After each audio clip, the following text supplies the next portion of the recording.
வணக்கம் and welcome to the show reel. ஒவ்வொரு வாரமும் பாத்தீங்கன்னா அந்த வாரம் ரிலீஸ் ஆகக்கூடிய சூப்பரான படங்களோட இன்டர்வியூஸ் தான் பார்த்துட்டு இருக்கீங்க. அந்த டீம் மெம்பர்ஸ் நிறைய இன்ட்ரெஸ்டிங்கான விஷயங்களை ஷேர் பண்ணிப்பாங்க.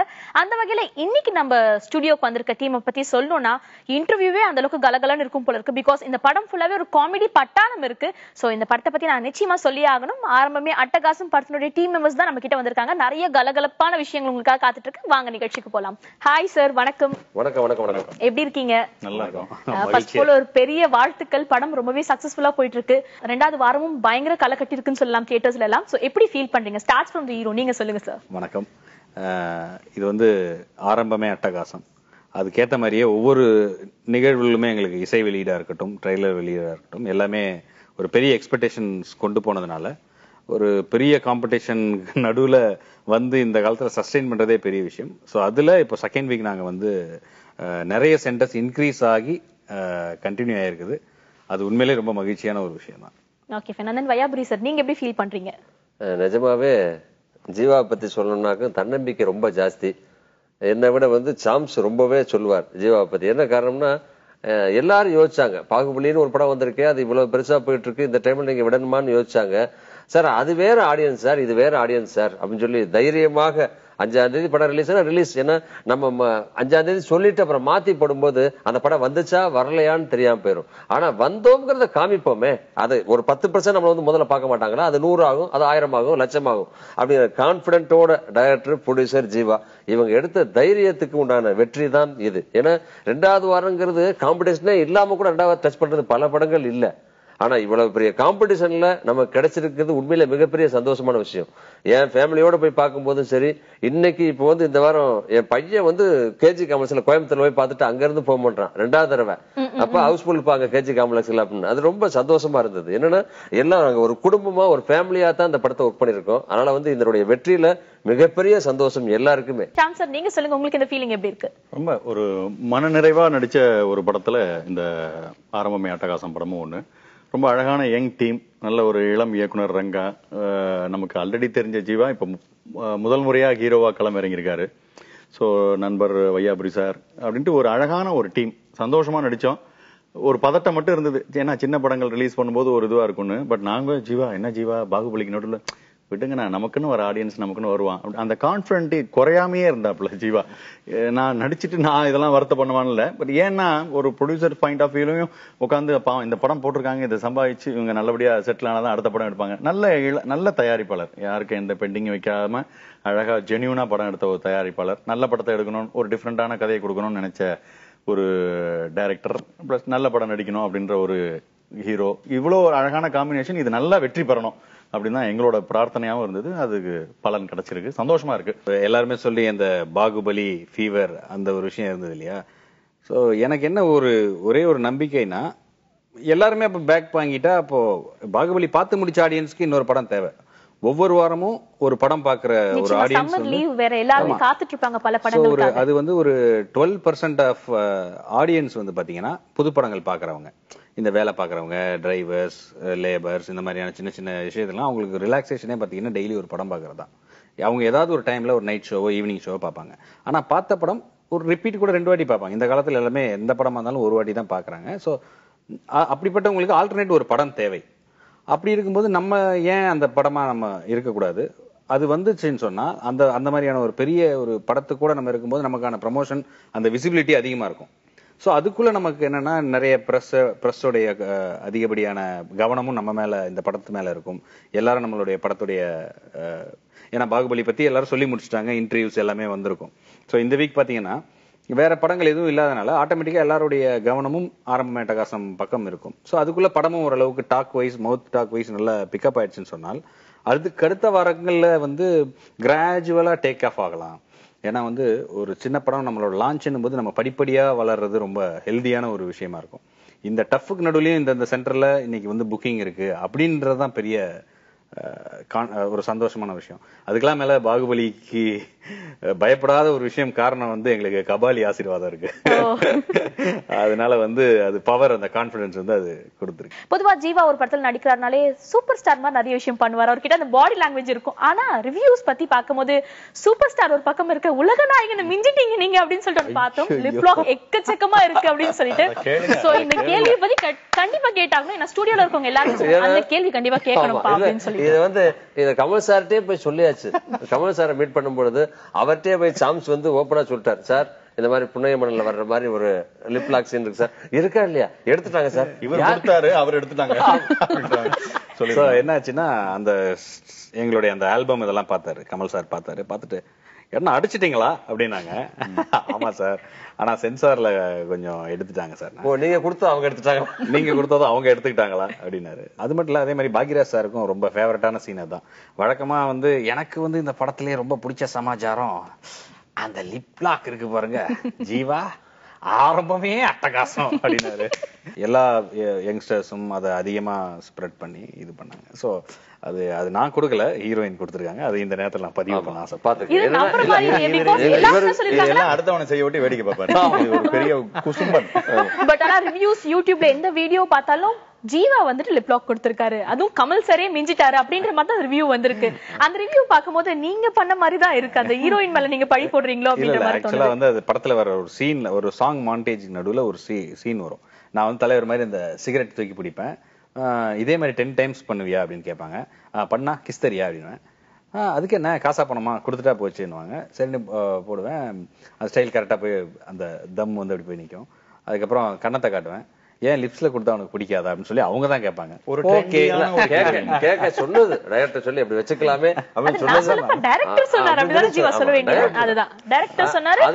அதுக்கு நீங்க சொன்ன மாதிரி என்னன்னா படத்துடைய ஃபர்ஸ்ட் டே ஃபர்ஸ்ட் ஷாட் அதான். நாங்க ஸ்கிரீன்ல பாக்குற அளவுக்கு காமெடி செட்லயும் இருந்திருக்கும், அதை விட அதிகமா இருந்திருக்கும். சோ அந்த விஷயங்களை எங்ககிட்ட ஷேர் பண்ண முடியுமா? செட் எப்படி இருந்துச்சு? செட்ல வந்து ஒரு அந்த சாங்ல தோல்ல கைய வச்சோன்னே ஆக்சுவலா சோகமா நம்ம ஹியூமர்ல வந்து நம்ம சிரிக்கிறத விட சோகமான சீன்ல தான் யாராவது ஒருத்தர் சிரிக்க ஆரம்பிச்சிட்டோம்னா அதுக்கப்புறம் நான் ஸ்டாப் அது அந்த ஷாட் எடுக்கவே முடியாது. கடைசி வரைக்கும் 2-3 hours ஆயிருக்குங்களா, 1 மணி நேரம் சாங்ல. ஒரு சாங் கிளைமேக்ஸ் நோக்கி ஒரு சாங், கொஞ்சம் உட்டாலகடி டாப் டக்கர்னு ஒரு சாங், ஒரு ஒயின் ஷாப் செட்டப். அந்த சாங்ல வந்து நான் ரொம்ப அந்த லவ்வர் வந்து என்னை விட்டு போயிட்டாங்களேன்ற ஒரு ஃபீல் பண்ணி எமோஷனலா அழுது அந்த மாதிரியான ஒரு விஷயம் ஷோல்டர் வச்சு இப்படி பண்ணி ரியாக்ஷன் பண்ணணும். என்னைய பார்த்தோம் எனக்கு சிரிப்பு வந்துச்சு. அதுக்கப்புறம் என்னால எமோஷனுக்குள்ளே போக முடியல. அதுக்கப்புறம் அந்த பக்கம் திரும்பி பார்த்தா என்னோட இந்த பக்கம் விடுறா அவ விட்டுட்டு போயிட்டான்னு வருத்தப்படாதுன்னு சொல்லணும், விடுறா அவ உத்துட்டு போயிட்டான்னு வருத்தப்படாதுன்னு உளறிட்டேன். அந்த டயலாக் என்னால எடுக்கவே முடியல. கடைசி உத்துட்டுன்னா இவர் சிரிக்க கொஞ்ச நேரம் ஷூட்டிங்க நிறுத்துங்க, டைரக்டர் உள்ள வந்தா கூட மறுபடியும் அந்த எல்லாருக்குமே அந்த மைண்ட் செட் தான் வந்தது. அது ஒரு மைண்ட் செட் ஆயிடும். நம்ம ஒரு விஷயத்துல சிரிச்சு அந்த விஷயம் வந்து செட் ஆயிடுச்சுன்னா நான் ஸ்டாப்பா சிரிச்சுக்கிட்டே இருந்தோம். ஆன் ஸ்பாட் இம்ப்ரூவைசேஷன் நிறைய இருந்திருக்கும். ஒவ்வொரு நிமிஷம் ஆன் ஸ்பாட் மட்டும் இல்ல, ஃபைனல் டப்பிங் வர வரைக்கும் சென்சார் கரெக்ஷனுக்கு அப்புறமும் அது இருக்கும். ஏன்னா ஒரு ப்ராடக்ட்ன்றது வந்து மக்கள் பாக்குறதுக்கு முன்னாடி நம்ம அதுல என்னென்னலாம் மெருகேற்றணுமோ அதை கண்டிப்பா நம்ம செய்யணும். அப்பதான் அது ஒரு ஃபைன் டியூன் ஆகும். பண்ணிட்டோம் நடிச்சிட்டோம் அதோட விட்டுறக்கூடாது. அது நடிக்கும் போது ஒரு விஷயங்கள் இருக்கும், திருப்பி ட்ரிம்மிங்ல ஒரு விஷயம் இருக்கும். இதுல இந்த இடத்துல இந்த டைலாக் இப்படி சேஞ்ச் பண்ணா நல்லா இருக்குமே தோணும். ஏன்னா ஷூட்டிங் நம்ம எடுத்துக்கிறது ஒரு 3 மாசத்துக்கு முன்னாடி எடுத்திருப்போம். கரண்ட்ல பாத்தீங்கன்னா நம்ம ரிலீஸ் வரதுக்குள்ள அந்த ஒரு 3 to 6 months இருக்கு இல்லையா, அதுக்குள்ள நிறைய விஷயங்கள் நடந்திருக்கும். நாட்டுல ஒரு 3 CM மாற அளவுக்கு நிகழ்ச்சிகள் நடந்துட்டு இருக்கு. சோ அப்ப நம்ம பழைய விஷயங்கள் சொல்ல முடியும். அந்த அப்டேட்ஸ் எல்லாமே நம்ம அதுல இப்ப எதுக்கு அரசியல தொடாம இருக்க முடியாது. அரசியல்ல தீவிர ஆர்வம் கொண்ட ஒரு இளைஞர் இவர், அதனால எடுப்பார் லைட்டா. நீங்க சும்மா என்ன கரெக்ஷன்ஸ் ஒண்ணு படம் ஓடிட்டு இருக்கும் போது போய் எந்த கரெக்ஷனும் பண்ணல. அது வரைக்கும் நாங்க பண்ணிட்டே இருந்தோம். பொதுவா வந்து எல்லாரும் வந்து லென்த் அதிகமா இருக்கு அந்த சாங்க தூக்கிருங்கம்பாங்க, இந்த காமெடி சுமாரா இருக்கு அதை தூக்கிருங்கம்பாங்க. அந்த மாதிரி எதுவுமே இல்லாம அந்த 2 hours இந்த வெயிலுக்கு நம்ம தியேட்டர்ல போய் உட்கார்ந்தா கன்ஃபார்மா நம்ம கவலையெல்லாம் மறந்து சில்லுன்னு ஏசி இருக்கு, அது மாதிரி கலகலகலன்னு சிரிச்சிட்டு வெளியே வரலாம். அந்த அளவுக்கு ஒரு நல்ல என்டர்டைன்மெண்டான படம் தான். ஃபர்ஸ்ட் ஃபிலிம் டைரக்டர்னா அவருக்கு மனசுக்குள்ள ஒரு கதாபாத்திரம் இருக்கும், கற்பனைகள் இருக்கும்.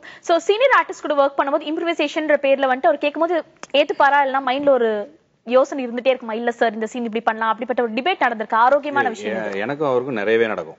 ஏன்னா வந்து இப்போ நம்ம பேசிக்காக நான் அசிஸ்டன்ட் டைரக்டர் ஸ்கிரிப்ட் ரைட்டர்ன்றதுனால எனக்கு அந்த கவுண்டர் டைலாக்ஸாக இருக்கட்டும், இந்த டைலாக் இவ்வளோதான். அந்த நம்ம லொல்லு சபாலேருந்து பார்க்கும்போது உங்களுக்கு தெரிஞ்சுக்கும். அந்த ஷோ இன்னைக்கும் ஒரு 10 வருஷம் கழிச்சு யூடியூப்ல எல்லாரும் பார்க்குறாங்கன்னு சொன்னால் அந்த இதில் நாங்கள் ஸ்கிரிப்ட் சைடில் அவ்வளோ ஒர்க் பண்ணியிருப்போம். அதே மாதிரி அந்த டைமிங் வந்து ஒரு செகண்ட் நீங்கள் தள்ளி ஒரு விஷயத்த சொன்னோன்னா பஞ்ச் ஒர்க் அவுட் ஆகாது. அந்த ஒவ்வொரு அந்த காமெடின்றது டைமிங்குள்ளே இருக்கணும். இன்றைக்கும் பார்த்தீங்கன்னா நீங்கள் வந்து திருக்குறள் வந்து 1.25 அடி இருக்கிறதுனால தான் இத்தனை வருஷமாக இருக்குது. அதை எல்லாரும் ஈஸியாக மனப்பாடம் பண்ணிடுவாங்க. ஸோ அதனால நிறைய கான்வர்சேஷன் போகும். இது வேணும், இல்லை இது வேணாம், இது நிறைய விவாதங்கள் நடக்கும். பட் ஃபைனல் அவுட்புட் வரும்போது சால்வ் ஆகிடும். எக்ஸிகியூஷனாக வரும்போது இன்னைக்கு ப்ரெஸ்ஸோடைய எல்லா பத்திரிகைகளும், எல்லா பெரிய பத்திரிகைகளும் அதை விமர்சனத்தில் வந்து நல்ல ரேட்டிங், நல்ல மார்க்ஸ் கொடுத்துருக்காங்க. இன்னொன்று வந்து படத்தை பற்றின ஒரு நல்ல ஒரு அங்கீகாரமா, அதான் அந்த சர்டிஃபிகேட் வந்து அதானே. இப்போ நம்ம எக்ஸாம் எழுதுறோம், ரிசல்ட் வர்றது வந்து பேப்பர்ல வரும்போது நம்ம அந்த மார்க் பாக்குறோம். சோ இப்போ ரிவ்யூவா வரும்போது கான்ஃபிடென்ட் லெவல் இன்னும் அதிகமா இருக்கு. ஃபர்ஸ்ட் அவர் ஸ்டோரி சொல்லும்போது உங்களுக்கு கேட்சியா பட்ட விஷயம், இந்த கதையில நடிக்கும் போது நிறைய விஷயங்கள் தோணி இருக்கும், ஆனா கதை கேட்கும் போது ஒரு ஸ்பார்க் வந்திருக்கும்ல, அப்படிப்பட்ட ஸ்பார்க் என்ன? கிஸ் தான். நீங்க மறந்தாலும் அவர் மறக்கிற மாதிரி விடுங்க. மக்கள் பாத்துட்டு இருக்காங்க, குழந்தைங்க எல்லாம் பாக்குது ப்ரோகிராம், படத்தையே பாத்துருப்பாங்கல்ல. அப்புறம் என்ன, அது ஒரு இடம் தான். நீங்க அதே திருப்பி 100 வாட்டி சொல்லும் போது என்ன 9 டேக்ல தான் எடுத்தீங்க. அப்புறம் டெலிவிஷன்ல சென்சார் இருக்குண்ணா கொஞ்சம். ஆமா. சோ வந்து பாருங்க, கேள்வி விட்டே மறந்துட்டோம். கதை வந்து எங்க ஸ்பார்க் ஆச்சுன்னு சொன்னால், எல்லாருடைய வாழ்க்கையிலையும் இது வந்து நடக்கிற ஒரு விஷயம் தான். ஒரு பசங்களோட லவ்னு சொன்னா இன்னைக்கு அதுவும் இந்த காலகட்டத்துல ஒரு 15 வருஷத்துல பாத்தீங்கன்னா இதுதான் நடந்துட்டு இருக்கு. யதார்த்தமா நீங்க படம் பாத்தீங்கன்னா உங்களுக்கு தெரிஞ்சிடும். ஸோ ஒரு ஆண் ஒரு பெண்ணை ஏமாத்துறாங்களா, இல்லை ஒரு பெண் ஆணை ஏமாத்துறாங்களா, எந்த லவ் வந்து ட்ரூவா இருக்கு, எவ்வளோ கல்யாணத்துக்கு அப்புறமும் அது வந்து கண்டினியூ ஆகுதா அப்படின்லாம் பார்த்தா இல்லை. அதே டைம் ஒரு லவ் பிரேக்கப் ஆயிடுச்சுன்னு சொன்னால் அதுக்காக ஒருத்தர் பழி வாங்கிக்க கூடாது. அவங்களுடைய அந்த பெண்ணை வந்து அந்த அந்த மேல் வந்து போய் கொலை பண்றது, இந்த மாதிரியான நிறைய சம்பவங்கள் நம்ம நாட்டில் வைரலா நடந்துகிட்டு இருக்கு. ஸோ இந்த படம் பார்க்கும்போது என்ன ஆகும்னா, சரி ஓகே பிடிச்சிருந்தா கண்டினியூ, பிடிக்கலையா செட்டில்மெண்ட், அவ்வளவுதான் முடிஞ்சு போச்சு அப்படின்ற மாதிரியான ஒரு விஷயத்தை வச்சுட்டா பிரச்சனை கிடையாது. ஸோ ஒரு ஈஸியான ஒரு விஷயமா இருக்கும். இதனால ஒருத்தர் இந்த பகை வளர்த்து ஒருத்தருடைய எதிர்காலங்கள் வீணாகாம இருக்கிறதுக்கு இந்த ஒரு சொல்யூஷன் நிச்சயமா இருக்கும். ஒரு காமெடினா இல்லாம த்ரூ அவுட்டா நீங்க டிராவல் பண்ணிருக்கீங்க நீங்க சொன்னீங்க. சோ உங்களுக்கு ஒரு தனி கேரக்டரைசேஷன் இருக்கும். சோ உங்களோட கேரக்டர் பத்தி சொல்லுங்க சார். இல்ல எனக்கு தனி கேரக்டர் ஒண்ணும் கிடையாது. முதல்ல என்ன இல்லன்றீங்க? இல்ல சொல்றேன், எனக்கு தனி கேரக்டர் முதல்ல உருவாக்கப்படலை. நான் ஜீவாவை ஃபர்ஸ்ட் மீட் பண்ணும்போது ஜீவா சொன்னது வந்து, ஜீவா ஒரு படம் ஹீரோவா பண்றீங்க போட்டிருக்கேன். ஆமாண்ணா இன்னைக்கு வரீங்களாண்ணே அப்படின்னு. ஓகே வரேன் அப்படின்னு சொன்னேன். சரிண்ணா எனக்கா ஒரு கெஸ்ட் ரோல் பண்ண முடியுமான்னு தான் சொன்னார்.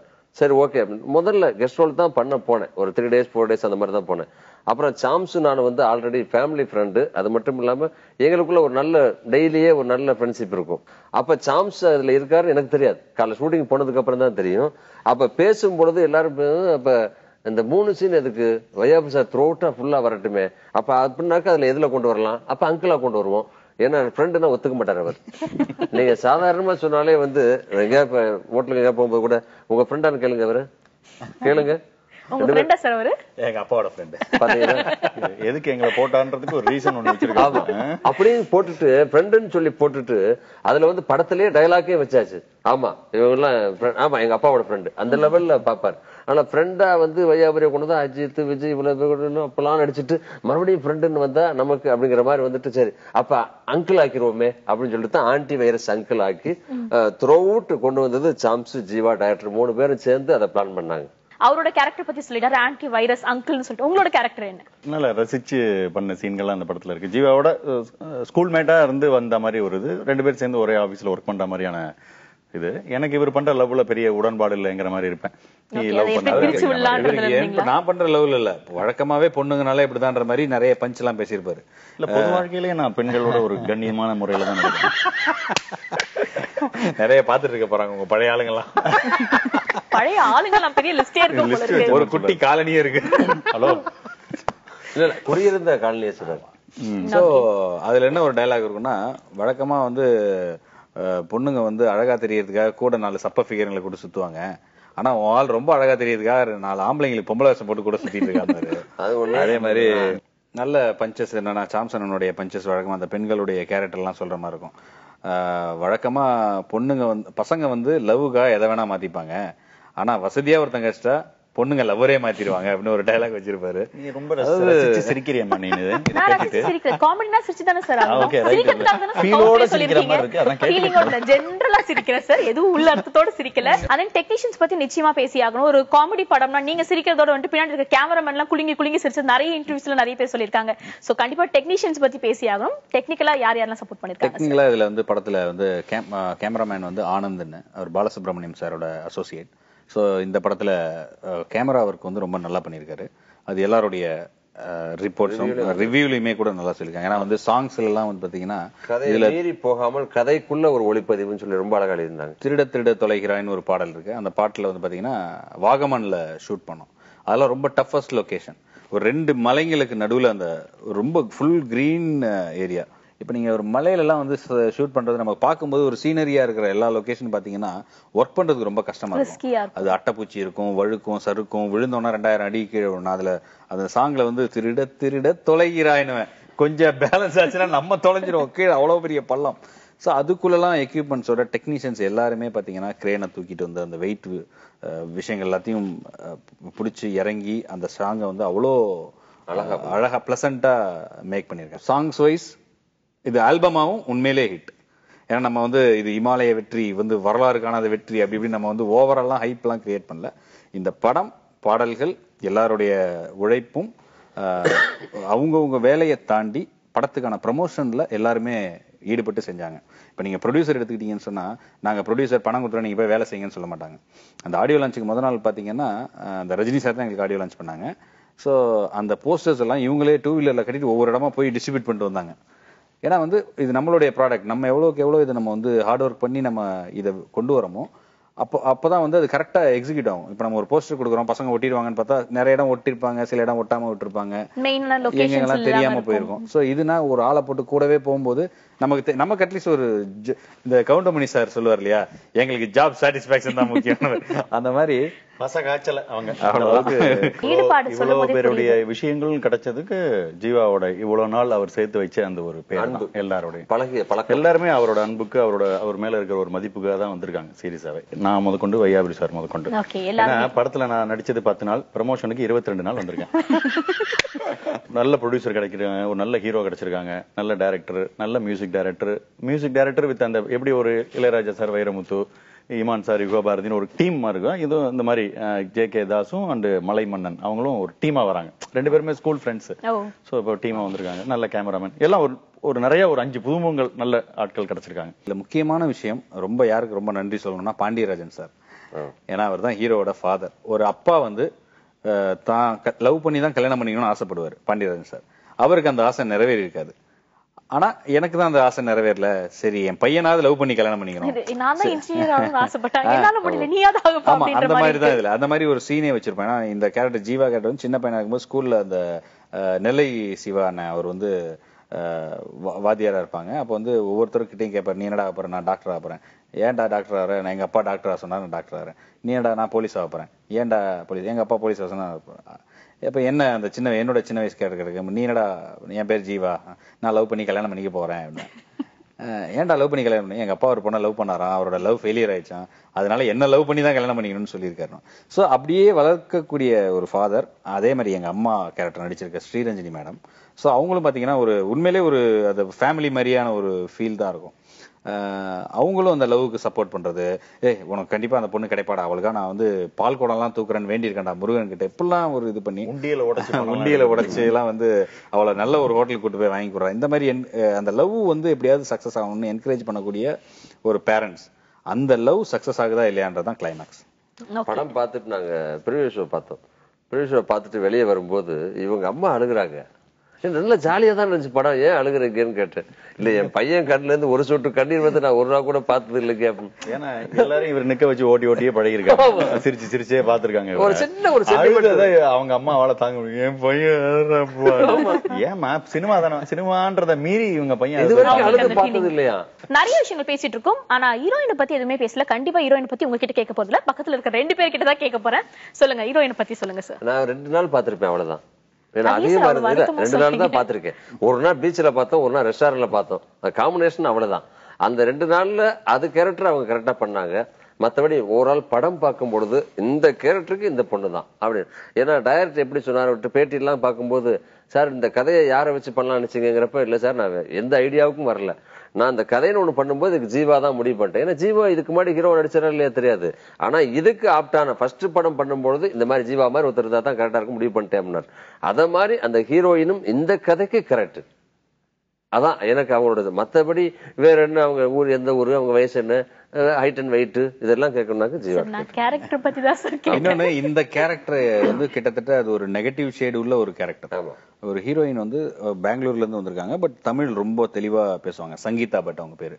இந்த ஒரு நெகட்டிவ் ஷேடு உள்ள ஒரு கேரக்டரை த்ரூ அவுட் த பிலிம் அவங்க ஹேண்டில் பண்றது, அதுவும் இப்படிப்பட்ட ஒரு கேரக்டரை முதல்ல ஒத்துக்கிட்டு அக்செப்ட் பண்ணிக்கிறதே ஒரு பொண்ணுக்கு வந்து, ஒரு ஃபீமேலுக்கு வந்து கொஞ்சம் கஷ்டமா இருக்கும். பட் அதை கேரக்டரா மட்டுமே இது பண்ணி அதுக்கான உயிர் கொடுக்கறதுன்னு சொல்லுவாங்க இல்லையா. இப்ப அந்த படத்துல பாத்தீங்கன்னா எனக்கும் ஹீரோயினுக்குமான போர்ஷன், அந்த கிளைமேக்ஸ் போர்ஷன், இந்த கான்வர்சேஷன் எல்லாமே பாத்தீங்கன்னா அவ்வளோ ஒரு ரியலிஸ்டிக்கா இருக்கும். நீங்க எனக்கே படம் பார்க்கும்போது இப்ப பார்க்கும்போது என்னடா ரெண்டு பேரும் யாராவது சண்டை போடுற மாதிரி இருக்கு. உங்களை தாண்டி ஸ்கோரிங் சில சீன்கள் பண்ணிருக்காங்க. ஐ மீன் அந்த மாதிரி எல்லா பத்திரிகையிலையும் அவங்கள பாராட்டி எழுதிருக்காங்க. பொதுவா ஜீவான்னு எடுத்துக்கிட்டாலே சர்க்காசம், நிறைய ஹீரோஸை கலாய்ச்சிருக்கீங்க.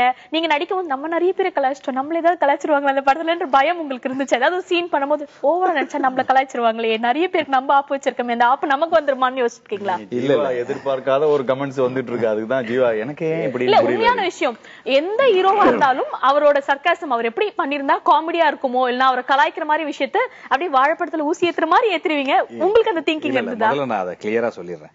அப்படி வந்து என்னுடைய நான் லுசபல்ல பண்ணும்போது கூட பாத்தீங்கன்னா, இந்த கேரக்டரை நாங்க பண்ணா எப்படி இருக்கும், இந்த ரோலை நாங்க பண்ணா ஹியூமரா பண்ணா எப்படி இருக்கும் தான் பண்ணுவேன். அதே மாதிரி அந்த அந்த அந்த எபிசோட்ல நான் அந்த ஹீரோவோட ரோல்ல நான் இருக்கிறதுனால நான் அவங்களை கலாச்சிருக்க மாட்டேன். கூட இருக்கவங்க தான். இப்ப நான் வந்து ஒரு விஜய் சார் கேட்டப்பலையோ இல்ல அஜித் சார் கேட்டப்பலையோ இருக்குன்னா, இவங்க கூட 2 பேர் டயலாக் போட்டாங்கன்னு வச்சுங்களேன், நான் அந்த கேரக்டர், இவங்க தான் கலாச்சிருப்பாங்க, நான் வந்து அவங்களை இது வரையும் கலாச்சதில்ல. இல்ல, இது ஒரு பாதுகாப்பான பதிலுக்காகவோ இல்ல சேஃபா ஏதோ எஸ்கேபிசமோ கிடையாது. ரியலா அதை பார்த்து அந்த ஹீரோஸ் கூட ரசிச்சுதான் இருப்பாங்க. நீங்க பயப்பட வேண்டிய அவசியம் கிடையாது. சொன்னீங்க, தாராளமா உங்களோட ஓபன் கமெண்ட் கொடுக்கலாம். நீங்க பாக்கியராஜ் சார் வந்து அந்த நாட்களுக்கு அவ்வளவு பெரிய ஃபேனு. அதாவது என் படத்தை என்ன இவ்வளவு அழகா தலைவர் வந்து சூப்பர் ஸ்டார் வந்து பண்ணிருக்காங்கன்னா, நான் மேக்ஸிமம் பண்ண இமிடேஷன் வந்து சாரோட தான். ஜீவா படமா நிச்சயமா காமெடி இருக்குன்ற ஒரு நம்பிக்கை எல்லாருக்குமே இருக்கும். அதை தாண்டி ஒரு சில சீன்ஸ்க்கு ரொமான்ஸ் பண்ணும்போது இருக்கட்டும், இல்ல ஃபைட் சீரியஸா பேசும்போது, டான்ஸ் ஆடும் போது, இது மாதிரியான விஷயங்கள் ஏதாவது ஒரு ஜானர் வந்துட்டு கொஞ்சம் உதறலா இருக்கும். அது பேர்பட்ட ஆர்டிஸ்ட் ஆனாலும் எனக்கு கொஞ்சம் காமெடி வராதுப்பா, இல்ல எனக்கு ரொமான்ஸ்னா கொஞ்சம் பயம்ன்ற பதில் சொல்லிருக்காங்க. சோ அது மாதிரி உங்களுக்கு கஷ்டமான இடமா எது இருந்தது? டான்ஸ் மட்டும் எனக்கு வந்து எப்பயுமே கொஞ்சம் பிரச்சனை தான். பிரச்சனை மீன்ஸ் என்னன்னா, அந்த டைமிங் பிடிக்கிறது கொஞ்சம் கஷ்டம். பட் நான் சின்ன வயசுல பாத்தீங்கன்னா நல்லா டான்ஸ் ஆடி இருக்கேன். ஸ்கூல் ஆனுவல் டே எல்லாம் பாத்தீங்கன்னா அதுவும். ஆனா எனக்கு என்னன்னா, நான் ஃபர்ஸ்ட் ஸ்கூல் ஆனுவல் டேல மேடையில ஏறி ஆடினதே சூப்பர் ஸ்டார் யாருன்னு கேட்டா பாட்டு தான், சூப்பர் ஸ்டாருடைய பாட்டு தான். அதனால எனக்கு அப்பல இருந்தே அந்த ஸ்டைல் தான் இருக்கும். அதுக்கப்புறம் பாத்தீங்கன்னா கரகாட்டக்காரன்ல இருந்து இந்த மாங்குயிலே பூங்குயிலே வந்து 2வது சாங் ஆட சொல்றாங்க ஸ்கூல்ல. அப்போ அந்த கரகம்லாம் வந்து கட்டி விட்டுட்டு அந்த மாதிரியே கரக ட்ரெஸ் எல்லாம் போட்டு ஸ்டேஜ்ல ஏற்றி ஆடும்போது பாத்தீங்கன்னா, சின்ன பையனா இருக்கும்போது மாங்குயிலே பூங்குயிலே தேதி ஒண்ணு கேளுன்ற கரக. அப்புறம் அவங்க சொல்றாங்க, இந்த பையன் எல்லா பாட்டுக்கும் ஒரே மாதிரி ஆடிட்டு இருக்காங்க. சந்திரமுகி படத்துல சொல்லுவாங்களே, சந்திரமுகி அவளாவே மாறினான்ற சூப்பர் ஸ்டாராவே கிட்டத்தட்ட பாதியில மாறிட்டீங்க அப்படின்ற மாதிரி சொல்லணும். சோ ஒரு சர்டன் பாயிண்ட் அதை பிரேக் பண்ணணும் அப்படின்ற ஒரு ஐடியா அவங்களுக்கு இருந்திருக்கும். எல்லாமே சூப்பர் ஸ்டார் மாதிரி பண்ணக்கூடாது, நமக்குன்னு ஒரு ஸ்டைல் வரணும்னு சொல்லிட்டு அப்படி ஒரு ஸ்டைல் இந்த படத்துல ஃபாலோ பண்ணிருக்கீங்களா? ஜீவாவோட ஸ்டைல் இது அப்படின்னு இதுல படத்துல பாத்தீங்கன்னா நீங்க ஜீவாவுடைய கேரக்டரா மட்டுமே தான் இருக்கும். பட் சாங்ஸ்ல எனக்குள்ள பாத்தீங்கன்னா, நான் சின்ன வயசு போட்டோஸ்ல பாத்தீங்கன்னா நான் அப்படி கைவிச்சு தான் நிப்பேன். இவ்வளவுண்டு வயசு போட்டோவே எனக்கு நார்மலா நான் எந்த போட்டோ, குழந்தைங்க எல்லாம் பாத்தீங்கன்னா அப்படி ஸ்ட்ரிக்டா நின்று போட்டோக்கு போஸ் கொடுக்கும்ல, அந்த மாதிரி இருக்கு. ஏதாவது ஒரு போஸ்ட்ல இப்படி ஒரு ஸ்டைல் இருக்கும். அது ஆமா, எனக்கு ஏதாவது ஒரு ஸ்டைலோட தான் இருக்கும். இதுக்கெல்லாம் எவிடன்ஸே இருக்கு. ஸோ எனக்கு என்னன்னா, அது உள்ளுக்குள்ளே இருக்கு. தலைவரே கேட்டிருக்காங்க, நான் கோச்சடையான்ல வந்து அந்த மோஷன் கேப்சர் பண்ற டைம்ல, எவ்வளவு வருஷமா பண்ற நீ இந்த மாதிரி? 5 வயசுல சார். 5 வயசுல இருந்தா மொத்த முடியாதுல்ல, ரத்தத்திலே உரிச்சு தலைவா. சரி சரி, ஹீரோ பண்ணும்போது கொஞ்சம் ஸ்டைல் பிடிச்சிக்கணும், அப்பதான் நல்லா இருக்கும். தேவைப்பட்டாதான் இது யூஸ் பண்ணணும் என்ன. ஓகே இல்ல உண்மையிலே எக்ஸலென்ட். பிகாஸ் வந்துட்டு சூப்பர் ஸ்டார் மாதிரி பண்றதுனா ஒரு ஸ்கிரீன்ல எப்படி இருப்பாரோ அது மட்டும் தான் பல பேர் பண்ணுவாங்க. அதை தாண்டி இயல்பா சூப்பர் ஸ்டார் எப்படி பேசுவார், அவர் எப்படி பாப்பார், அவர் எப்படி வாழ்த்துவார், இப்படி பல விஷயங்களை நீங்க நோட் பண்ணிருக்கீங்கன்னு தான் சொல்லணும். அதான் அந்த இம்ப்ரூவைசேஷனுக்கு ரெண்டு பேரும் சேர்ந்து முக்கியமான உட்கார்ந்தா அவரும் இவரும் ஒரே மாதிரி என்ன இவன் நம்மள மாதிரியே உட்கார்றான் கண்ணாடியை பார்த்த மாதிரியே பாத்துருக்காங்க ரெண்டு பேரும். அந்த அளவுக்கு ஆடியோ லான்ச்சுக்கு வந்து கேட்டிருந்தப்போ சுதாகர் சார்ட்ட போன் பண்ணி கேட்டப்போ இது மாதிரி தலைவர் தாங்க பண்ணணும், எனக்கு தலைவர் தான் எல்லாமே சினிமாவில், எனக்கு வந்து ஒரு அவரை பார்த்து மட்டுமே தான் நான் வந்து எனக்கு வேற யாருமே கிடையாது, தலைவர் தான் பண்ணணும்னா சரிப்பா நான் சொல்றேன், நீ வந்துட்டு போனன்ற தலைவர்கிட்ட சொல்றேன். ஓகே வந்துட்டு சொல்லிட்டு வீட்டுக்கு வரேன். ஒரு 20 மினிட்ஸ்ல வீட்டுக்கு கூட இன்னும் வரல, கோடம்பாக்கத்துல இருந்து சாலிகிராமம் வரதுக்குள்ளேயே போன் வந்துச்சு. வந்து வண்டி விடுறேன், ஏப்பா உன்னை நாளைக்கே வர சொல்லிட்டாருப்பா அப்படின்னாங்க. எனக்கு கை ஓடல கால் ஓடல. நாளைக்கு நம்ம படத்துடைய ஆடியோ லான்ச் வந்து தலைவர் பண்றாங்க அப்படின்னும் போது எப்படி இருக்கும் யோசிச்சு பாருங்க. ஒரு சாதாரண ஒரு ரசிகனா அவரை பார்க்கணும்னு நினைச்சு வந்த ஒரு விஷயம், அதுக்கு வந்து அவரே பண்ண போறாருன்னு போது எவ்வளவு ஒரு எக்ஸைட்மெண்டா இருக்கும். போனோம், வீட்டுல ஷார்ப்பா 10:27 தலைவர் ரெடி ஆயிட்டாங்க. 10:27 ரெடி ஆயிட்டாங்க. எனக்கு உள்ள இருந்து கால் வருது, நான் ரீச் ஆயிட்டேன். பட் எங்க ப்ரொடியூசர்ஸ்க்கு வந்து இந்த டிசைன்லாம் கொண்டு வரதுக்கு வந்து ஒரு சின்ன டிலே ஆகி போச்சு. ஏன்னா தலைவர் வந்து அவசரமா அடுத்த நாளே சொன்னதுனால அந்த மெட்டீரியல்ஸ் எல்லாம் வாங்குறதுக்காக கொஞ்சம் பிரிண்ட் அவுட் எல்லாம் கொடுப்போம் இல்லையா, அந்த கடையெல்லாம் 10 மணிக்கு மேல தான் திறப்பாங்க, 10:30 வர சொன்னாங்க. ஸோ ஒரு சின்ன ஜாம்ல மாட்டிக்கிட்டாங்க. எனக்கா தலைவர் ரெடி ஆயிட்டாருன்னு எனக்கு பயங்கர டென்ஷன் ஆகி ஆரம்பிச்சிச்சு. ஐயோ எங்க இருக்கீங்கன்னு ஃபோன் பண்ணி எல்லாத்தையும் பயங்கரமா சத்தம் போட்டு, எங்க டைரக்டர் எல்லாத்தையும் சத்தம் போட்டு சீக்கிரம் வாங்க தலைவரே ரெடி ஆயிட்டாருன்னு பார்த்தா தலைவர் ரிலாக்ஸா ரொம்ப கூலா இருந்தாங்க. வந்துட்டு ஏய் ஜீவா எப்படி இருக்க அப்படின்னாரு. அப்படி வந்து கை பிடிச்சாட்டு ஒருத்தனை காலில் வந்துட்டேன் விழுந்து. அவரா என்ன டைட்டில் ஆரம்பமே அட்டகாசா அட்டகாசா ரைட் ரைட் என்ன ஃபிலிம் இது, லவ் ஃபிலிமா, காதல் படம், ஹீரோ, டீசர் பார்த்தாங்க, எல்லா போஸ்டர்ஸ் டிசைன்ஸ் எல்லாத்தையுமே காமிச்சோம், எல்லாத்தையுமே பார்த்தாங்க. பார்த்துட்டு எப்போ ரிலீஸ் பிளான் பண்ணிருக்கீங்க, May 1st வீக் தலைவா. அப்படியா, சரி சரி சரி, நீங்க கண்டிப்பா படம் பார்க்கணும் தலைவா, பார்த்துருங்க, நீங்க எப்பன்னு சொல்லுங்க, நான் டெஃபினட்டா பார்த்துடலாம், சொல்றேன் எப்போன்னு சொல்றேன் அப்படின்னு சொன்னேன். ஸோ இந்த வாரம் அதுக்கான விஷயமும் நடக்கிறதுக்கு இருக்கு. ஸோ இது அதுக்கப்புறம் நம்ம படத்துடைய இந்த ஆடியோ சிடியோட இந்த ரேப்பரை பிரிக்கும் போது நான் என்ன அறியாம பணத்துறேன். அது ஒரு கனவுக்குள்ள போயிடுதுல, அதுதான் ஒரு எமோஷனலான ஒரு ஃபுல்லா பிபி சுகர் எல்லாம் வந்துச்சு ஒரே டைத்துல. நான் வந்து அப்படியே புலம்புறேன், ஐயோ தலைவா கடவுளே தெய்வமே, இதுக்கு எத்தனை வருஷமா நான் காத்துட்டு இருந்தேன், தெய்வமே கடவுளேன்ற. தலைவர் சிரிக்கிற சரியாடா. ஐயோ அது வந்து உண்மையிலே பெரிய ஆசீர்வாதம். அடுத்த நாளே என்ன பண்ணாருன்னா வையாபுரியான போன் பண்றாரு எனக்கு. ஆனா மன்னிச்சிருங்கண்ணே, தலைவர் திடீர்னு பார்க்க போனதுனால வந்து டைமிங் எல்லாத்தையும் இது பண்ண முடியல, எல்லாத்தையும் இன்வைட் பண்ணி ஃபங்க்ஷனா பண்ண முடியல, நான் உனக்கு அதுக்காக போன் பண்ணல, கமல் சார் கிட்ட கூட்டு போறேன், இந்த படத்தோட ட்ரெய்லரை கமல் சார் பண்ண போறாரு அப்படின்னா. எனக்கு என்னன்னா நேத்து தான் தலைவரை பார்த்துட்டு இருந்தோம், நீங்க கமல் சார்ன்றீங்க, இதெல்லாம் நம்புறதா அனுபவிக்கிறதா வேணாமான்னே தெரியல எனக்கு. ஒரே ஒரு ஏன்னா அது ரொம்ப ஒரு ஈஸியா பண்ணிட்டாங்க. நான் கமல் சாரை வந்து சினிமாவில் நம்ம வந்து இவ்வளவு நாள் இருந்து தூரமாவே அவரை பார்த்து ஒரு மரியாதை கலந்த ஒரு பயத்தோட விலகியே அப்படி பார்த்துட்டா, ஐயோ கமல் சாருக்குலாம் போலாமா அப்படின்னு. இப்போ தலைவர்னும் போது எனக்கு அந்த இதுவே கிடையாது, அது ஓடி போய் நம்ம அவர் எங்க இருந்தாலும் போய் விழுந்துரும். அந்த மாதிரி கமல் சார் போது நமக்கு அந்த ஒரு மரியாதை இருக்கும். ஸோ அவரு கமல் சார் வந்து நமக்கு ட்ரெய்லர் லான்ச் பண்ணாருன்னு நினைக்கும் போது அது வந்து யாராலையுமே நம்ப முடியல. அது இண்டஸ்ட்ரியிலே ஒரு மிகப்பெரிய ஒரு இந்த படத்துக்கு மேல ஒரு எதிர்பார்ப்பு, ஒரு மரியாதையை ஒண்ணு பண்ணுச்சு. ரெண்டு பெரியவங்க ஆசீர்வாதமா அது ஒரு விஷயம், ஒருத்தர் ஆசீர்வாதம் ஒருத்தர் வாழ்த்து. வையாபுரி சாருடைய அவருக்கு இருக்கிற ஒரு இன்ஃபுளுன்ஸை மத்தவங்களுக்காக பயன்படுத்துறதுன்ற ஒரு நல்ல மனசு இருக்குல்ல, அது வையாபுரி சார் பண்ணது. அதுவும் அதுக்கு இவர் மேல இருக்கிற மதிப்பு தான். ஆமா. சோ கமல் சார் வந்து நானும் கமல் சார்னா அவர்கிட்ட எப்படி பேசுறது, அவர் எப்படி பண்ணுவாரு எதுவுமே எனக்கு தெரியாது. எப்படி அவருடைய இது இருக்கும், நம்ம வெளியில இருந்து பார்க்கும்போது அவர் வேற ஒரு இமேஜ் எல்லாம் பார்த்துட்டு இருக்கோம். ஆனா ரொம்ப கேஷுவலா அந்த இந்த டிசைன் அண்ணன் கிட்ட சொல்லியிருக்காரு, இந்த டைட்டில் டிசைன்லாம் மேல போட சொல்லுங்க, அதான சொன்னாரு, கீழே நம்ம நின்னா மறைஞ்சிரும், டைட்டில் மேல இருக்கட்டும்லாம் சொல்லியிருக்காங்க. அவங்களே முதல்ல வந்து சும்மா ஒரு கேசட்டை கொடுத்து வாங்கிடலாம் தான் நினைச்சோம். அது எதுக்கு, அது வெறும் கேசட்டை கொடுத்து வாங்குறது, நீங்க எப்படி ட்ரெய்லர் பண்ண போறீங்க, அந்த பேனர்லாம் சொல்லி பண்ண சொல்லுங்க, பேனர்லாம் பின்னாடி வச்சுக்க சொல்லுங்க, நம்ம என்ன பண்ணலாம் அழகா பேனர் செட் பண்ணி வந்ததுக்கு அப்புறம் அதை எல்லாத்தையும் பேனர்லாம் பார்த்து கரெக்டா இருக்கான்னு, எங்க லைட் வருது, சரி அங்க ஷேடோ வருது, வாங்க இந்த பக்கம் வாங்க, அந்த பேனர் மறைய வேணாம், டைட்டில் மறைய வேணாம்னு சொல்லி எல்லாத்தையும் எத்தனை பேர் வரீங்க? இல்ல எல்லாரையும் வர சொல்லுங்க, டெக்னீஷியன் மொத்த பேரையும் வர சொல்லி குமிஞ்சிட்டாங்க. ஆமா. அப்புறம் வாட்ஸ்அப் எல்லாம் கூட சார் கூட பேசிட்டு இருக்கிறது எல்லாத்தையும் வந்து அந்த சாங்ல கூட நம்ம இது பண்ணி போட்டிருந்தேன். ரொம்ப நல்லா இருந்துச்சு. நிறைய விஷயம் பேசினாங்க சார். அதுக்கப்புறம் ஆல் த பெஸ்ட் ஜீவா அப்படின்னாரு. இந்தியாவின் சூப்பர் ஸ்டார் அண்ட் இந்தியாவின் பெஸ்ட் ஆக்டர், உலக நாயகன், இவங்க 2 பேருடைய பவர் இருக்கும்போது சக்தி இருக்கு. நிச்சயமா டபுள் பூஸ்ட் குடிச்ச மாதிரி இருந்திருக்கும். and then அவங்க சின்ன சின்ன விஷயங்கள்லாம் எந்த அளவுக்கு நோட் பண்ணிருக்காங்கன்றது கேட்கும்போது பிரமிப்பா இருக்கு. மேல போடுங்க கீழே மறைஞ்சிட முடியும், சின்ன சின்ன விஷயங்கள் கூட பார்த்து பண்ணிருக்காங்கன்னா எந்த அளவுக்கு ஈடுபாடோட இருந்திருப்பாங்க. உண்மையில ஒரு பிளஸ்டான விஷயமா இருந்திருக்கும். இது ஆல்பம் எல்லாம் காமிச்சு அப்பதான் அந்த இதெல்லாம் பத்தி பேசுனது நம்ம. எங்களுக்கு என்னன்னா அதுக்கப்புறம் தான் ரெஸ்பான்சிபிலிட்டி அதிகமாயி போச்சு. ஏன்னா இப்போ 2 பெரிய தலைங்களும் வந்து ரிலீஸ் பண்ணிட்டாங்க. நம்ம ஒரு ரிலீஸ் டேட் அனௌன்ஸ் பண்ண போறோம். அனௌன்ஸ் பண்ணும்போது பாத்தீங்கன்னா அந்த டேட் எதுவும் மாறிடக்கூடாது. ஒரு படத்தோட டேட் வந்து, ஏன்னா இப்போ நம்ம மட்டும் நடிச்சிருக்கோம், எங்களுக்குள்ள மட்டும் இருக்குன்னா பிரச்சனை இல்லை. இப்போ இந்த பிராண்டுக்குள்ள ரஜினி சார் ரிலீஸ் பண்ண படம், கமல் சார் ட்ரெய்லர் வெளியிட்ட படம், பாக்யராஜ் சார் சிங்கிள் ட்ராக் வெளியிட்ட படம், இப்படி ஒரு பெரிய ஒரு எக்ஸ்பெக்டேஷன் இருக்கு. அதே மாதிரி விஜய் சேதுபதிக்கும் இந்த நேரத்தில் நான் நன்றி சொல்லணும். ஏன்னா வந்து அவர் வந்து ஃபர்ஸ்ட் லுக் வந்து அவர் தான் லான்ச் பண்ணாரு. ரொம்ப சென்டிமெண்டான ஒரு விஷயம் இந்த படத்துடைய ஃபர்ஸ்ட் லுக் போஸ்டர். ஸோ இப்படி எல்லாருடைய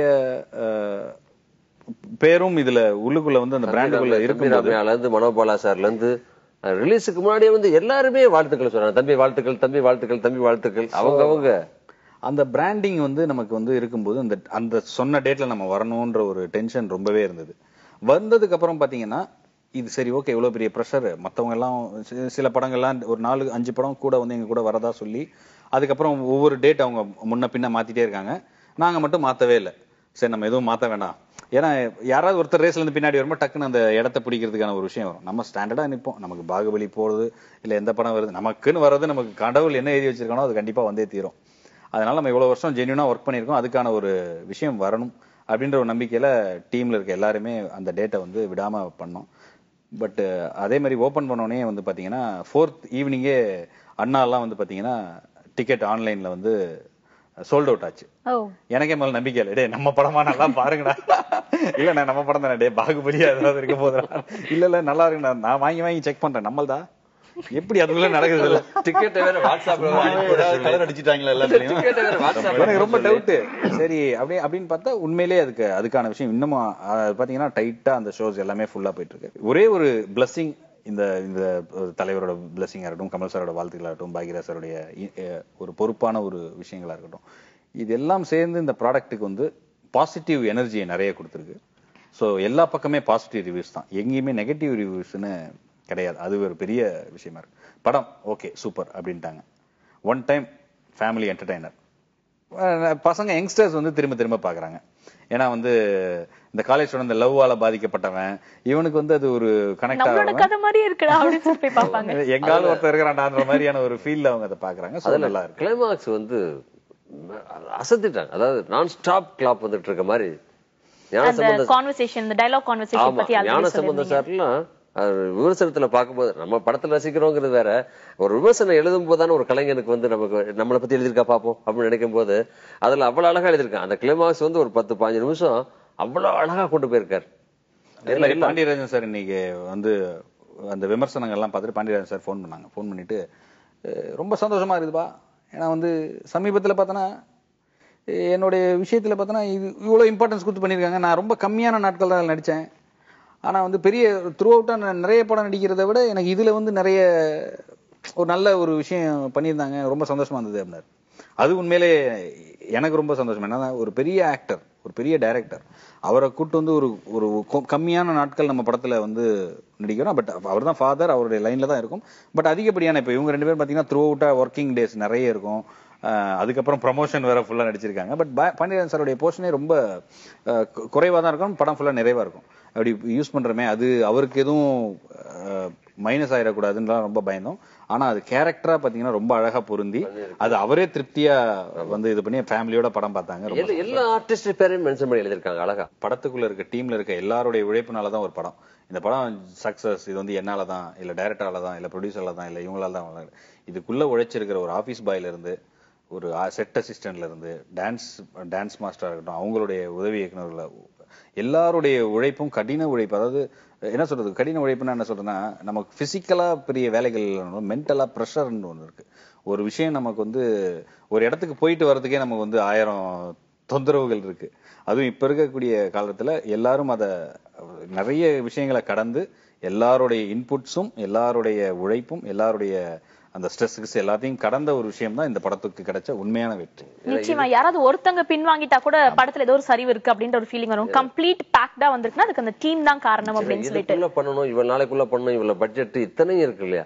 ஃபர்ஸ்ட் படம் எல்லாருக்குமே, ப்ரொடியூசருக்கு ஃபர்ஸ்ட் படம், டைரக்டருக்கு ஃபர்ஸ்ட் படம், இவ்வளவு பேர் சேர்ந்து இவ்வளவு அழகா 40 நாளா 40 நாளைக்குள்ள இவ்வளவு அழகான ஒரு படத்தை கொடுத்திருக்காங்க. நான் எனக்கும் சாம்ஸுக்கு பெரிய சந்தோஷம் என்னன்னா எங்களுக்கு ஒரு டீம் ஃபார்ம் ஆயிருச்சு அப்படிங்கிறது தான்.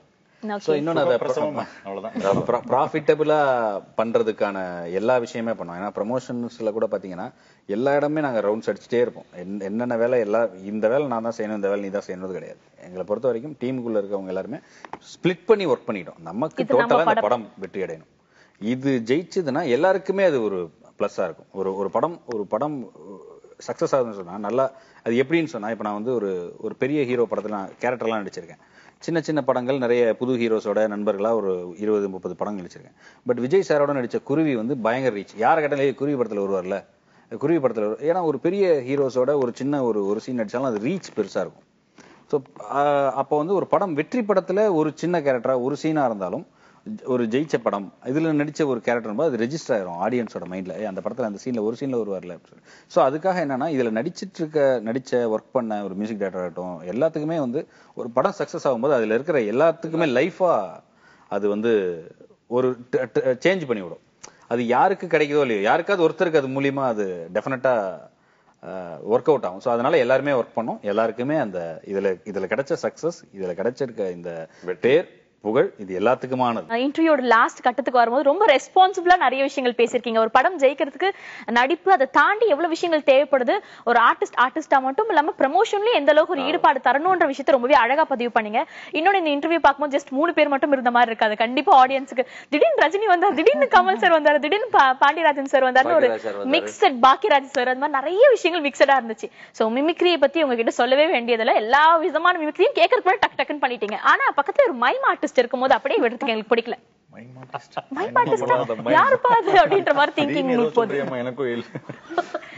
நீங்க ஏதாவது ஒரு சின்ன விஷயம் எங்களுக்காக மிமிக் பண்ணி காமிச்சீங்கன்னா ஒரு மைம் பண்ணா நல்லா இருக்கும், எங்களுக்கு ஒரு ஃபீல். இல்ல இந்த படத்தோட லைனுக்கும் கதைக்கும் அதுவும் கமல் சாரே ட்ரெய்லர் லான்ச் பண்ணதுனால கமல் சாரோடைய உயர்ந்த உள்ளம்ல இருந்து ஒரு பழைய வாய்ஸ் இருக்கு இல்லையா, கமல் சாரோடைய பழைய வாய்ஸ், அதுலயும் கிட்டத்தட்ட அந்த லவ் ஃபெயிலியர் மேட்டர் ஒண்ணு இருக்கும். அத நான் டைலாகா வேணா பண்றேன், அண்ணா வந்து ஆக்ட் பண்ணட்டும். எனக்கு முன்னாடி யாராவது நடிகர்கள் யாராவது அங்க கையா காட்டுறமா? ஓகே, அவங்கதான் அந்த ஹீரோயின் வச்சீங்க. சார் நடிப்பா ப்ளீஸ் ப்ளீஸ் ப்ளீஸ், நான் எஸ்கேப் ஆகி ஓடிறேன், என்ன விட்டுருங்க. எல்லாம் வர வேண்டாம். இல்ல சார், அங்கே சார் சரி நான் சொல்றேன். தேவி, மனசுன்னா என்னன்னு மனசு இருக்கு உங்ககிட்ட பேசணும். அதுக்கெல்லாம் அப்பாற்பட்டவள் தான் நீ. இந்த ஊருக்கே தெரியும் நீயும் நானும் காதலர்கள்ன்ற விஷயம். இந்த உலகத்துக்கே தெரியும் உனக்கும் எனக்கும் பத்திரிக்கை அடிச்சு பாதியில கல்யாணம்னு போன விஷயம். இந்த நிலைமையில not even me no bloody can marry you. இப்ப தெரியுதா ராஜா நான் யாருன்னு? கடைசில ஃபினிஷிங் டச்சுக்கு மட்டும் ஒரு வந்தாரு பாத்தீங்களா? ரஜினி சார்ல முடிச்சு ரஜினிக்கு ஜம்ப் ஆயிட்டாரு இவரு. எக்ஸலென்ட்டா இருந்துச்சு, ரொம்ப ரொம்ப நல்லா இருந்தது. அண்ட் தென் இன்னொரு சின்ன வேண்டுகோள், எல்லாரும் மிமிக்ரி பண்ணணும்னு ஆசைப்படுவாங்க. சோ மிமிக்ரி பண்றதுக்கு சின்ன டிப் நீங்க சொல்லி அவங்க ஃபாலோ பண்ணா கூட போதும். அவங்க கிட்ட நீங்க நிறைய விஷயம் கத்துட்டு இருக்கலாம். நீங்க பண்ற மிமிக்ரி அவர் கத்துக்கிற மாதிரி இருந்தா கூட நல்லா இருக்கும். நிறைய பேர் என்கிட்ட சொல்றது என்னன்னா, இப்ப நீங்க வந்து இப்ப படம் ஹீரோவா நடிக்கிறீங்க, ஹீரோவா நடிக்கும்போது மிமிக்ரிய நீங்க ஏன் என்ன இமிடேட் பண்றீங்க, ஏன் வந்து அந்த மாதிரி ஸ்டைல் பண்றீங்க, உங்களுக்கு ஒரு ஸ்டைல் பண்ணுங்க. இது நிறைய பேர் வந்து விமர்சனங்களா சில பேர் எல்லாம் சொல்றாங்க. பட் எனக்கு என்னன்னா, நான் பேசிக்கா நான் வரும்போது ஒரு மிமிக்ரி ஆர்டிஸ்டா தான் வந்திருக்கேன். நீங்க கேரளால பாத்தீங்கன்னா எல்லா ஆக்டர்ஸும் மிமிக்ரி தான் பண்ணுவாங்க. சோ எனக்கு அது வந்து என்னுடைய கண்டிப்பா நான் அதை என்னுடைய மைனஸா என்னைக்குமே நினைக்க மாட்டேன். எனக்கு முதல்ல அதுதான் சோறு போட்டுச்சு, என்ன அதுதான் ஒவ்வொரு லெவலுக்கு கொண்டு போச்சு, எனக்கு அதுதான் பல வாய்ப்புகளை வாங்கி கொடுச்சு. என்னுடைய விசிட்டிங் கார்டு மாதிரி அந்த மிமிக்ரின்ற ஒரு தனிப்பட்ட டேலண்ட் வந்து எனக்கு அது இருந்துச்சு. ஸோ அதனால அது வந்து என்னைக்கு தேவையோ எந்த மாதிரியான ஒரு காட்சிக்கு இது தேவைனாலும் அதை கட்டாயமா நான் பண்ணுவேன். ஸோ அது எனக்கு கடவுளா கொடுத்த கிஃப்ட், ஒரு பல குரல்ல பேசக்கூடிய ஒரு விஷயம். ஸோ அதனால கண்டிப்பா எனக்கு அது ஒரு மைனஸா இருந்துராது. ஸோ அது மாதிரி யார் என்ன சொன்னாலும் நம்ம வந்து நமக்கு என்ன சரின்னு படுதோ அதை செய்யணும். அதுதான் என்னுடைய டிப்ஸ். ஒரு வாய்ஸ் எப்படி பேசுறதுக்கு நம்மளால டிப்ஸ் கொடுக்க முடியாது. பட் கான்ஃபிடன்ஸுக்கு என்னன்னா, யார் வேணா நம்மள வந்து அழுத்துவாங்க, இப்படி செய்யாத, இதை மாத்து, அதை மாத்துன்னு. சார் நம்ம ஒருத்தருக்காக நம்மளை மாத்திக்கிட்டோம்னு சொன்னா நாளைக்கு ஒவ்வொருத்தரா நம்மளை மாத்திட்டே இருப்பாங்க. நம்மளா என்னைக்குமே ஒரு விஷயம் நம்மளுடைய பிரின்சிபல்ல நம்ம ஸ்ட்ராங்கா இருக்கணும் அப்படின்றது மட்டும் தான் என்னுடைய டிப்ஸ். போயிட்டே இருவோம் ரூட்ல. அவ்வளவுதானே. கரெக்டான விஷயம் சொல்லிருக்கீங்க. பொதுவா பல பேர்கிட்ட மிமிக்ரி பண்ணுங்க அப்படின்னு சொன்னா ஒரு 2 minutes பிரேக் எடுத்துப்பாங்க, வாய்ஸ் ப்ரிப்பரேஷன் இருக்கும். அதை தாண்டி பேசிட்டு இருக்கும்போது டக்குன்னு வாய்ஸ் மாறுது, ரியலைஸ் பண்ணி பார்த்தா ஓ ஒரு வாய்ஸ் மாத்தி பேசியிருக்காருன்றது அது ஒரு தனி கிஃப்டடான விஷயம். நிச்சயமா அது உங்களோட ஃபாலோ ஆயிட்டே இருக்கும்னு நினைக்கிறேன். அதுதான் உங்க ஆடியன்ஸ் விரும்புற ஒரு ஃபேக்டரா இருக்குல்ல. இன்னொரு விஷயம், இப்போ சூப்பர் ஸ்டார் மாதிரி நிறைய பேர் கேட்பாங்க, நீங்க வந்து ஏன் சூப்பர் ஸ்டார் மாதிரியே இருக்கீங்க, சூப்பர் ஸ்டார் மாதிரி இருக்கீங்க. யோ சூப்பர் ஸ்டார் மாதிரி இருக்குன்னா சாதாரண விஷயமா? அது எவ்வளவு பெரிய பாக்கியம். தங்கம் அது தங்கம் மாதிரி இருக்குன்னு சொன்னா அது நமக்கு பெருமை தானே இல்லையா? எல்லாருக்குமே நம்மளுடைய முகம் எல்லாருக்கும் ஈஸியா ரெஜிஸ்டர் ஆகிற ஒரு விஷயம். நீங்க நிறைய பேர் வந்து நீங்க இந்த ஹேர் ஸ்டைல் மாத்துங்க, வேற உங்களுக்குன்னு ஒரு விஷயம் பண்ணுங்க, இது பண்ணுங்க. எப்பா நான் இதெல்லாம் பண்ணி வந்தேன், எனக்கு அந்த ஸ்டைல் இருக்கும், அந்த விஷயங்கள் இருக்கும், அது எனக்குள்ளே இருக்கிற விஷயம். அது கேரக்டருக்கு தேவை. வேற ஏதாவது விஷயம் இப்போ பாகுபலி மாதிரி ஒரு கேரக்டர் பண்ண போறோம், ஏதோ ஒரு ராஜா மாதிரி பண்ண போறோம், பாடி ஏத்துறோம், அந்த மாதிரியான ஒரு விஷயம்னா நமக்கு அது சேஞ்ச் ஓவர் கிடைக்கும். நான் ஜீவா நார்மலா இருக்கும்போது எனக்குள்ள அந்த சூப்பர் ஸ்டாரோடைய விஷயங்கள் எனக்குள்ள இருக்கதான் செய்யும். அது என்னுடைய விஷயத்துல இருக்கு. அது நீங்க உருவாக்கிட்ட விஷயம்ல தானாவே உங்களுக்குள்ள இருக்க ஒரு விஷயமா இருக்கு அப்படின்னு சொல்லிருக்கீங்க. பல விஷயங்களை எங்க கிட்ட ஷேர் பண்ணிக்கிட்டீங்க. படத்தை மட்டும் இல்லாம படத்தை தாண்டி ஒரு ப்ரமோஷன், ஒரு படத்தை எப்படி வெளியே கொண்டு வரணும், இப்படி பல விஷயங்களை சொல்லிங்க. பாத்துட்டு இருந்த நேயர்களுக்கு ரொம்பவே இன்ஃபர்மேட்டிவா இருந்திருக்கும் நினைக்கிறேன். அந்த படத்தை பத்தி ஒன்ஸ் அகைன் புதியோகம் சார்பா எங்களோட வாழ்த்துக்களை உங்களுக்கு தெரிவிச்சுக்கிறோம். இந்த படம் மட்டும் இல்லாம உங்களுக்கு வருங்காலத்துல வரக்கூடிய எல்லா படங்களுமே வெற்றிகரமா அமையறதுக்கு வாழ்த்துக்கள். நன்றி. புதியோகம் சேனல்ல எங்களுடைய படத்துடைய 2வது வாரம் இந்த ஹைப், இந்த ப்ரமோஷன்ஸுக்கு ரொம்ப ஹெல்ப்ஃபுல்லா இந்த நிகழ்ச்சி எங்களுக்கு இருக்கும். எங்களுக்கு இந்த நேரத்துல இந்த ஒரு சப்போர்ட் பண்ண புதியுகம் சேனலுக்கும் உங்களுக்கும் இந்த நிகழ்ச்சியில ஒர்க் பண்ற எல்லா டைரக்டர்ஸ், டெக்னீஷியன்ஸுக்கும் இந்த நேரத்தில் என்னுடைய நன்றியை தெரிவிச்சுக்கிறேன். நன்றி. நான் அதை வழிமொழிகிறேன். நன்றி, வணக்கம். நன்றி சார், நன்றி. ஆரம்பமே அட்டகாசம் படத்தை பத்தி நிறைய சுவாரஸ்யமான விஷயங்களா இந்த இன்டர்வியூ பார்க்கும்போது உங்களுக்கு தெரிஞ்சிருக்கும். இன்டர்வியூவே இந்த அளவுக்கு ஃபன்ஃபில்டா இருக்கும்னா படத்துல இன்னும் காமெடி லெவல் எந்த அளவுக்கு இருக்குன்னு உங்களுக்கு எல்லாம் தெரிஞ்சிருக்கும். சோ நிச்சயமா தியேட்டர்ல போய் பார்த்து இந்த படத்துக்கு உங்களோட ஆதரவு தாங்க. இதே போல வேற ஒரு இன்ட்ரெஸ்டிங்கான க்ரூ மெம்பர்ஸோட உங்களை வந்து சந்திக்கிறேன். Until then, this is Kritika telling bye from you all.